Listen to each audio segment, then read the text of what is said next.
of olives overlooking the old city of Jerusalem, where we get a very clear view. Robert, tell us, how was the city of Jerusalem different 2,000 years ago than what we see here today?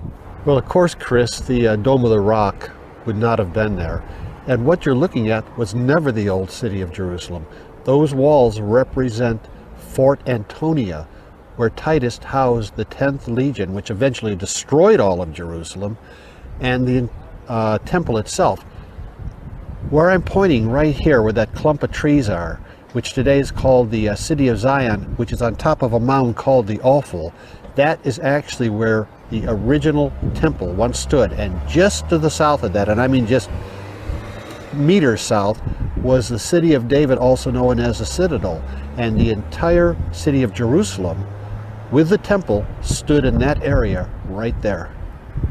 The reason we know that it's there is because Josephus, the Jewish historian, who lived in Jerusalem, and he was there and present at the destruction of Jerusalem, and he saw it in a destroyed condition afterwards, and he was given the Jewish records of King Herod as to the construction of Fort Antonia, and he was given the Roman records in regard to the Jewish wars, who did what when and who destroyed what, and how the war progressed. Josephus was a first century historian. He was Jewish, commander that was conscripted to be sort of a historian of sorts. His writing is impeccably accurate. People say, oh, he's so great of a historian, except when he's talking about the temple. And then he just seems to have this weird perception of history.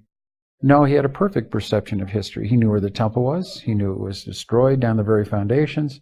So historians say, well, he was great up until he talked about the temple. But no, he was right about the temple. We have been wrong. So I think we should follow the first century eyewitness as opposed to a 21st century guessing, observant person.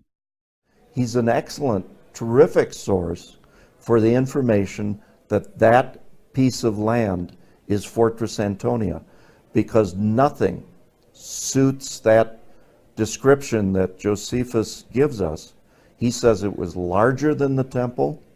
He says it was more massive, bulky, the greater fortifications than the temple. It obscured the temple from the north vantage point if you would approach Jerusalem.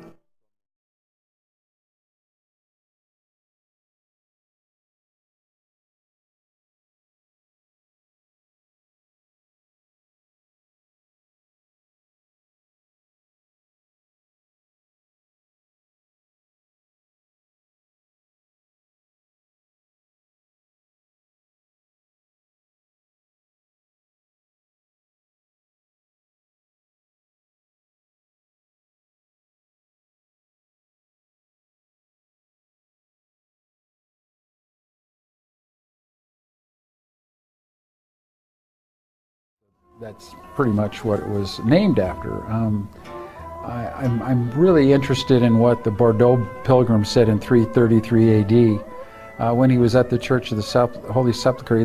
He said he looked due west, and all he could see was the long wall of the Roman fortress. That's very interesting, because when you go to the Church of the Holy Sepulchre and look west, all you see is the long wall of the Temple Mount. So according to the Bordeaux pilgrim, and what I can understand he is relaying through his words, is that he's actually looking at the Roman fortress, and he is describing also that rock was the praetorium where the prisoners would have stood on this rock when they were pronounced guilty. I think that's one of the most interesting thought process on what is that Dome of the Rock. But what can we prove that rock was? Some people say it was the rock in the Holy of Holies. Impossible. The Holy of Holies is 30 feet by 30 feet. The rock is 52 feet by, whatever. But it's certainly not a rock that would be in the Holy of Holies. The small rock where the Ark of the Covenant went on was a slab. It wasn't a rock like this. So what was this rock? It's interesting. When you look at this rock, what you'll find on the top of the rock is you'll find crosses in it, because it wasn't a rock that was sacred to Judaism, and certainly wasn't a rock that was sacred to Islam. It wasn't even involved back then. But it was a rock that the early believers, as early as the 3rd century, we can prove this from the historical records, thought that rock was the rock that was in the Praetorium. So the belief was that that was the rock Yeshua got on top of and gave his defense before Pilate. So knowing that, and there was a tradition that came after that, it almost looked like there were footprints in that rock. And some of those Christians were believing these were the footprints of Yeshua, and they built a church around it in the 3rd century, the Church of St. Cyrus, and then the Church of the Holy Wisdom that came after that. But clearly that rock was a Christian edifice, nothing to do with Judaism and nothing else. In 70 AD, the Romans decided to put a final end to Jewish rebellion, and Titus, the son of Roman Emperor Vespasian, marched on Jerusalem with 65,000 men and torched the entire city and the temple. Pretty much was eradicated. Eleazar in 73, who was the general of Masada, said that everything was with utter destruction, except for that of the camp of the Romans, which is the Roman fort. So everything was destroyed. So I think that when you talk about in 70 AD what was destroyed, I think the temple was destroyed to the very foundations. Josephus said that you wouldn't even know that there was a city there where the temple stood in 70 AD, thus fulfilling the prophecy of Jesus in Matthew 24, when he said that all the stones, every stone, utterly, completely, and totally down to the very foundations would be destroyed. So I think we have a fulfillment of prophecy if we correctly identify where the correct location of the temple is located. Fort Antonia remained on the Haram al Sharif under different names. In other words, when did it stop being Fort Antonia? After Jerusalem was destroyed, it had a different name. It was actually the center of Aelia Capitolina, which was the renamed terminology for the city of Jerusalem. Emperor Hadrian decided to eliminate Jerusalem by changing the name and causing the reconstruction of the entire city. And it became to be quite a large city, and for a long period of time it was a Roman fortress housing the 10th Legion Fretensis until about 300 years, 250 years after the destruction of Jerusalem. That 10th Legion was based there. The temple was destroyed in 70 AD, and then it really wasn't much of a city until it was rebuilt and renamed Aelia Capitolia, which was its new name, and it was a new city. So then it really took a very strong resurgence after the time of Constantine, when Constantine built the Church of the Holy Sepulchre. Then it really started taking off again, and then from then on it had a steady growth up until the time of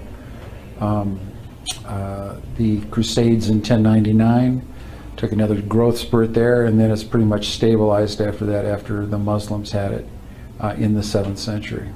There's a lot of argument as to when people started believing that the temple was on the Temple Mount. My personal belief is that in 1099, when the Crusaders conquered the Temple Mount complex today, and they saw the Muslim dome with the crescent moon on it, they ripped it off. They put a cross on there, called it the Templum Domini, which is Latin for the Lord's Temple. And from that point on, it became very popular throughout Europe that was the temple area. People did argue about it for some extent. They didn't know where the real temple was. But in time, they just settled on it. There was a man named Tudela, Benjamin Tudela, in the 12th century, very charismatic man, rabbi. And he said, hey guys, let's just settle on this. And people have, and tradition has sent its taproot down and taken root in both the church and both the Jewish belief systems. And from that point on, it's become historical fact, when I think it's been terribly, terribly mangled in history.